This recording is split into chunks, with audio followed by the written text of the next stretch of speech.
Yan mga boss, okay mga boss, yan dumating na yung aking JK BMS. Yan JK BMS na may 1 ampere na balancer yan. Yan, ito yung 100 Ah yung kanyang charge current, at yung discharge current naman guys 200 Ah at 4S to 8S na battery.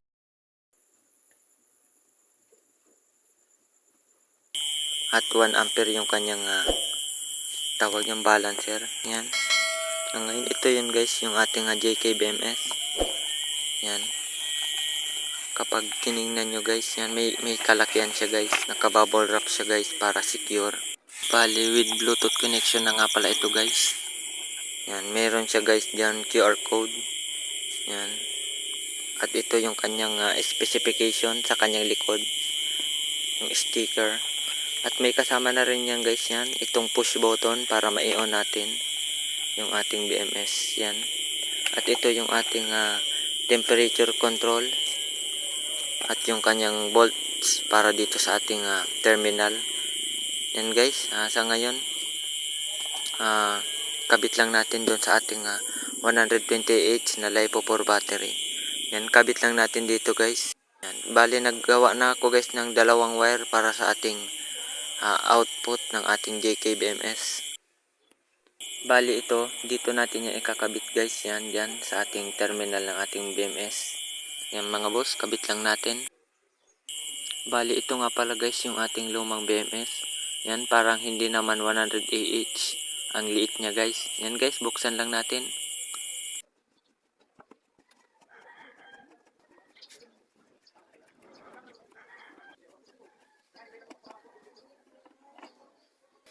Okay guys, naalis na natin yung screw. Yan, sa ngayon nga pala guys, yan, buksan lang natin guys. Alisin muna natin yung ating BMS at yung kanyang active balancer.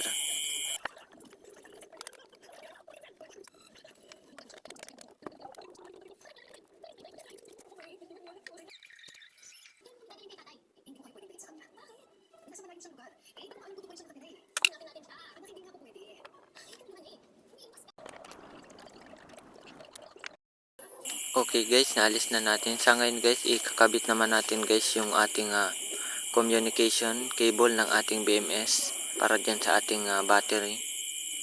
Yan mga boss, ang pagkabit nga pala nito guys, yan, uunahin natin guys yung itim dyan sa ating ikakabit natin yan guys dito sa ating main negative. At yung sunod naman guys na wire, yung pula, yung unang pula guys, kakabit natin yan guys doon sa ating dyan sa ating B1, dyan yung ating unang positive, dyan natin yan guys ikakabit. Sa pangatlo guys na wire, yung pangalawang pula, ikakabit naman natin yan guys dito sa ating pangalawang positive ng ating battery cell. Sa pangatlong wire naman guys, ikakabit naman natin ito guys dyan sa ating pangatlong cell, dyan sa ating dito sa ating B3 sa positive.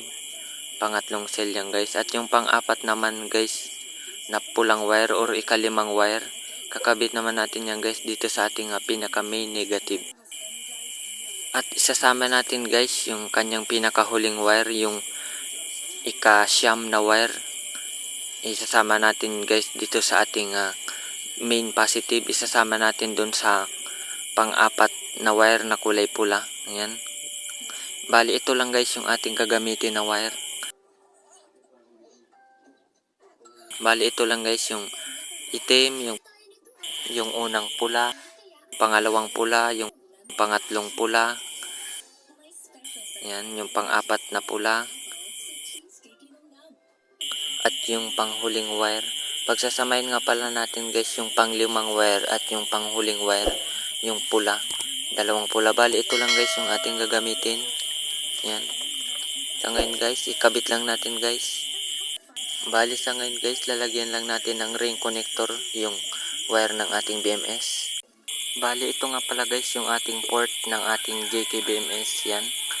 Dito natin guys ikakabit yung ating yan, itong BMS battery communication nitong ating BMS. Yan, para pantay o mai-calibrate natin yung ating LiPo4 battery gamit itong BMS. At dito naman guys, yan, dito natin ikakabit yung kanyang tawag yan, yung temperature sensor controller guys. Yan, itong maliit na ito guys, yan, dyan lang natin guys kakabit. At yung isa naman guys, yung kanyang switch, dito lang natin yan guys kakabit. Yan, itong switch, push button guys, para buhay natin yung ating BMS. Yan, dyan guys sa gitna. Yan, bali yan, ganyan yan guys. Yan guys, kabit lang natin guys.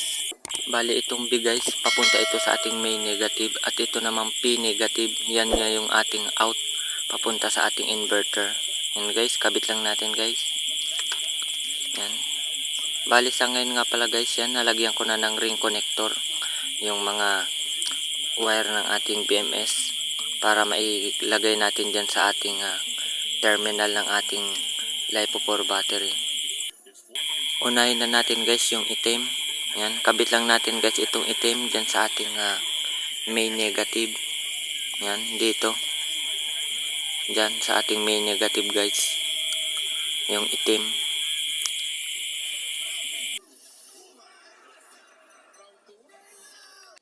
Yung sunod naman guys, yung pangalawang wire, yung unang kulay pula.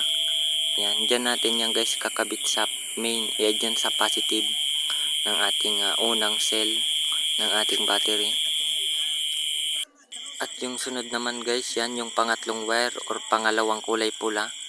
Yan, yan yung sunod guys. Kakabit naman natin yan guys dito sa ating pangalawang positive ng ating cell.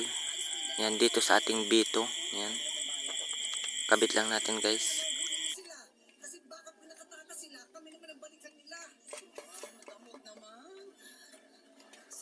At yung sunod naman guys, yung pang-apat na wire guys, or yung pangatlong kulay pulang wire guys, yan.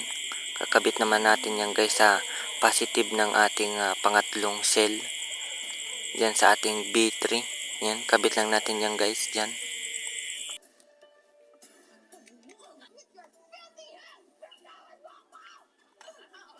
At yung panlimang wire naman guys, or yung pang-apat na kulay pulang wire, diyan naman natin yan guys kakabit sa ating main negative.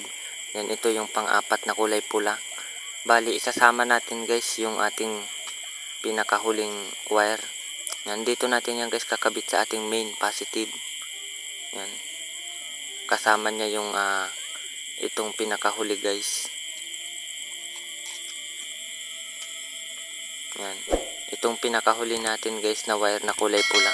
Yan, isasama na natin yan guys dyan sa ating main negative ay main positive ng ating LiPo4 battery. Yan, dyan, sasama lang natin yan guys.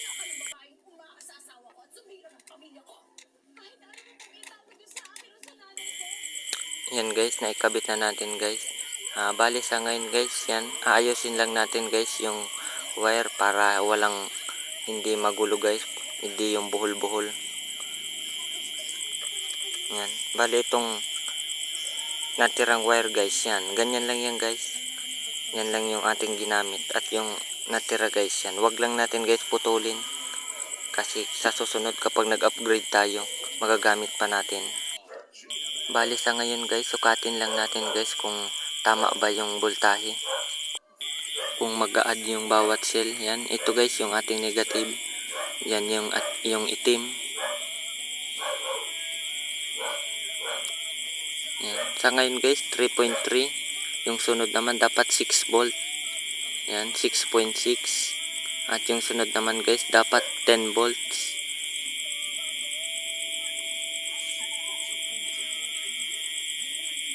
Medyo naglo-loading yata yung ating tester guys.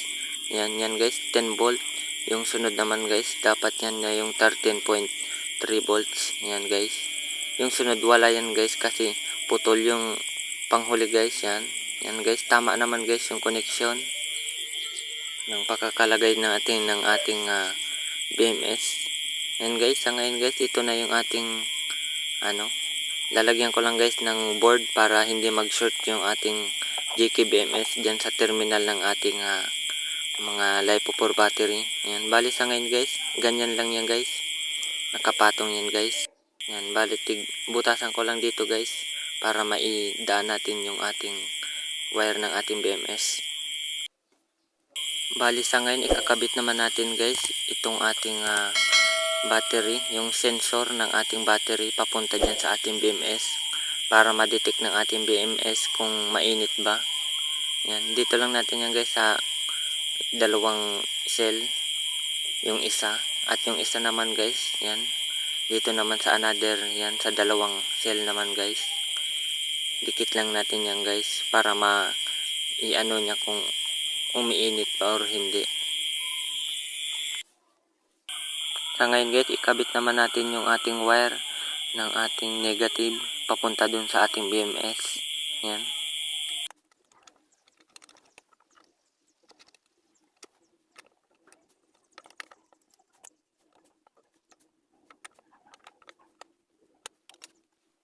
Yan guys, naikabit na natin. Sa ngayon, ikakabit naman natin guys yung ating board ng ating BMS.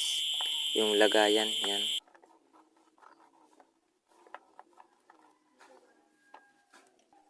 Yan, sa ngayon guys, i-ano natin yung ating BMS. Yan, ito yung kanyang yan, testing lang natin guys. Yan.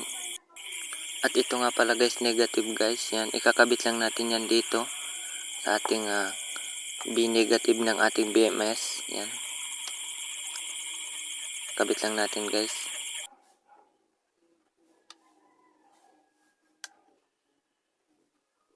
Yan guys, baliktarin lang natin itong BMS guys kasi hindi ko mailagay. Yan guys, sa ngayon guys, kabit ko lang guys.